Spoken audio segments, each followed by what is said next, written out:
Hello, everyone. Today, I'm going to tell you the story about the Global Growth Blueprint and Valuation Strategy, and I'll tell you how this program really started back in 2017. I'm going to show you some slide now so you can see how this story was created.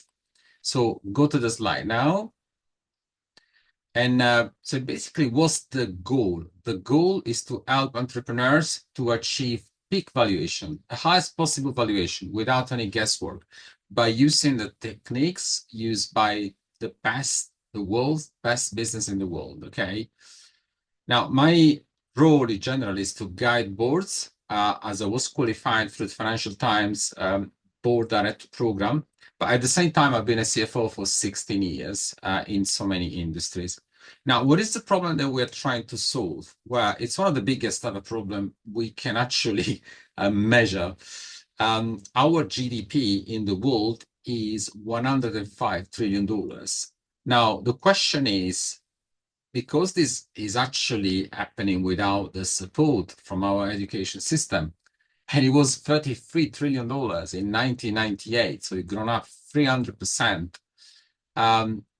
Imagine what would happen if there was more education about wealth creation. Our education system is geared towards wealth management. That's the first question we need to ask ourselves. And what about the second question? Well, about 10% of this GDP every year is lost around the world thanks to business failure. Now, you might say, well, business failure, they are physiological. Yes, to a certain extent they are. Every year, about 10% of what used to be sold is stopped being sold because obviously that is physiological. However, how many of these trillions, could be saved if there was better education to avoid business failure? Now, we know that so many business failure are really scale up. They were profitable, but then they fell. Now, this was my answer in 2017. It was about the global growth blueprint. Sorry for the image. So I wanted to study since 2017.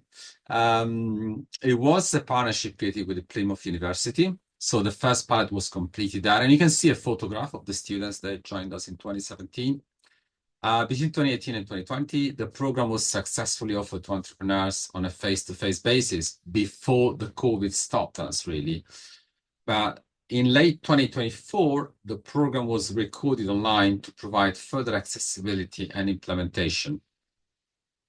What are the three key problems that were, existent in 2017, but presumably they're still existing in 2025 and they continue to exist? The first one is high business rate of failure. Okay. Number two, insufficient knowledge about royalty selling, which is a major wealth creator in many countries, but not all of them. And number three, insufficient knowledge about valuation strategies. Now, what's the solution? Well, the solution is a 3-step program to create wealth, but with high valuation strategies. Because what we want to do is we want to really educate entrepreneurs to use the techniques used by the world best companies. Okay. Now, what are the 3 steps? Well, they follow in order. First, to create lifetime value for customers through monetization of intellectual property. So once you've done that, it's time to build your leadership team. And after building the leadership team, you go global. That's why the Global Growth Blueprint. Now, let's have an example of a scale-up. The blue line is representing the sale, while the orange line is representing the cash flow. As you can see, the blue line is going up, so the sales are increasing, but the orange line, the cash flow, is not really following the sales. So there could be so many reasons why this happens. However, there are some situations where the investor may actually have a design for the first few years for the business to reinvest its margin into R&D, into marketing. But usually this is suboptimal growth. So what happened with a good scale up? Well, the cash flow will follow the sales. And so effectively what we have is really a profitable scale up. At the same time, a cash flow generative scale up. Yeah. So the blue line for the sales will go up. The orange line for the cash flow will follow the blue line. But what happens if you want to do a really great scale up with intellectual property monetization? Now, here we have the orange line, which is represented by the royalties of the business or the recurring revenues, while the blue line is the sales and the green line is the cash flow. As you can see, the royalties dominate because the business is investing in actually creating recurring revenues. So that's why the sales are so slow compared to the good scale up. Yeah. Should I give you an example about royalties? Well, Gillette.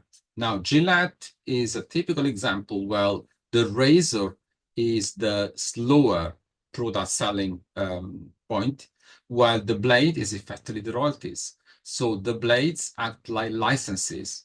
It's like a license to actually use the system in the same way as Microsoft charges for the license to use the software. So, well, thank you very much for following me today. I hope you learned something, and I hope you're gonna visit my profile. And yeah, I hope you're gonna join me in this exciting program. Thank you very much. Bye.